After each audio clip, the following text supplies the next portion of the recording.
নমস্কার সবাইকে, আমি মামুনি আরেকটি নতুন রেসিপি নিয়ে তোমাদের কাছে চলে এসেছি। আজকে যে মাছের রেসিপিটা তোমাদের সাথে শেয়ার করব সেটা হচ্ছে ভেটকি মাছের কালিয়া।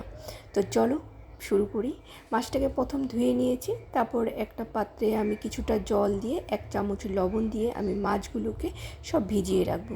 ভিজিয়ে রাখার কারণ একটাই, যাতে মাছের এক্সট্রা গন্ধটা চলে যায় আর মাছগুলো পরিষ্কার হয়। তো 15 মিনিটের আমি ভিজিয়ে রেখেছিলাম। তারপর সেখান থেকে তুলে আমি একটা ছাঁকনিতে মাছগুলো রেখেছি যাতে অতিরিক্ত জলগুলো পড়ে যায়। তারপর সেখান থেকে তুলে আমি দিয়েছি পরিমাণ মতো লবণ, হলুদ, আদা বাটা আর 1 চামচ সর্ষের তেল দিয়ে ভালোভাবে মাছগুলোকে আমি মেখে রেখে দিয়েছি। তো আরেক দিকে আমি গ্যাসে 2টা কড়াই বসিয়েছি। একটাতে আমি তো ভেটকি মাছের কালিয়া করব, আরেকটাতে কি রেসিপি করছি সেটা দেখো।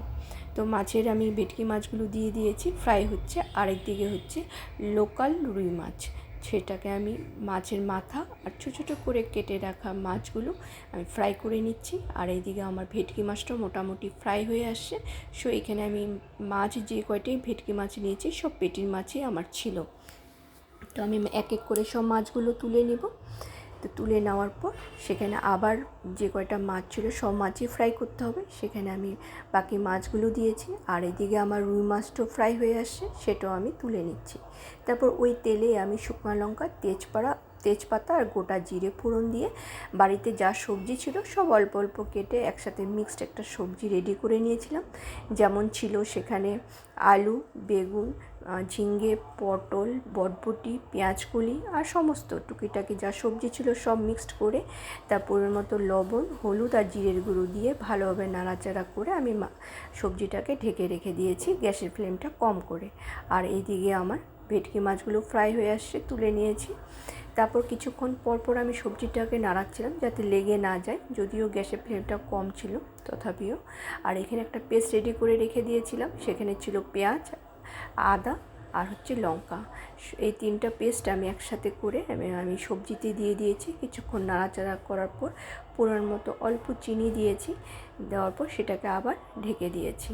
আমার ভেটকি মাছগুলো ফ্রাই হয়ে আসছে, সেখানে আমি গোটা এলাচ, দারচিনি আর লবঙ্গ দিয়ে আর বেটে রাখা পেঁয়াজ সেটা দিয়ে কিছুক্ষণ কষানোর পর তারপর কাঁচা লঙ্কা বলতে পাকা লঙ্কা এখানে সেটাও বেটে রেখেছিলাম, সেটাও দিয়ে কিছুক্ষণ কষালাম। তারপর দেবো একটু আদা বাটা, দিয়ে কষানোর পর তারপর দিচ্ছি এখানে একটা টমেটো পেস্ট। সেই টমেটো পেস্টটাকেও আমি দিয়ে দিব, দিয়ে কিছুক্ষণ কষাবো। এভাবে একটা একটা করে দিয়ে আস্তে আস্তে কষাতে হবে গ্যাসের ফ্লেমটা কম করে।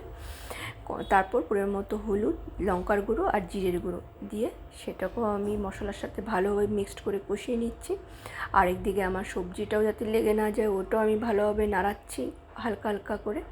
তারপরে আমার ভেটকি মাছের মশলাতে দিয়েছি লবণ আর পরিমাণ মতো চিনি দিয়ে সেটাকে একটু নাড়াচাড়া করার পর আর ওইদিকে যখন আমার সবজিটা বয়েল হয়ে আসছে তখন আমি ভাজা রুই মাছগুলো দিয়ে দিয়েছি।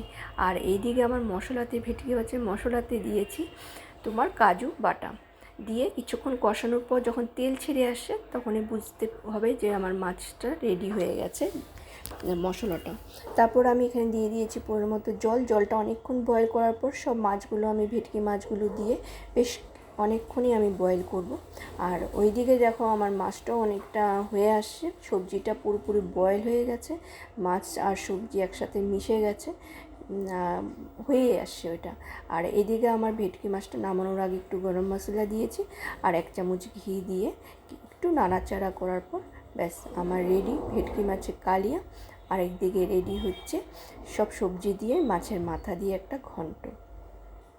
দারুণ হয়েছিল রান্নাটা, তোমরা ওইভাবে করে দেখবে। অল্প সময়ের মধ্যে 2টা রান্না খুব সহজে করা যায়, সব রেডি থাকলে।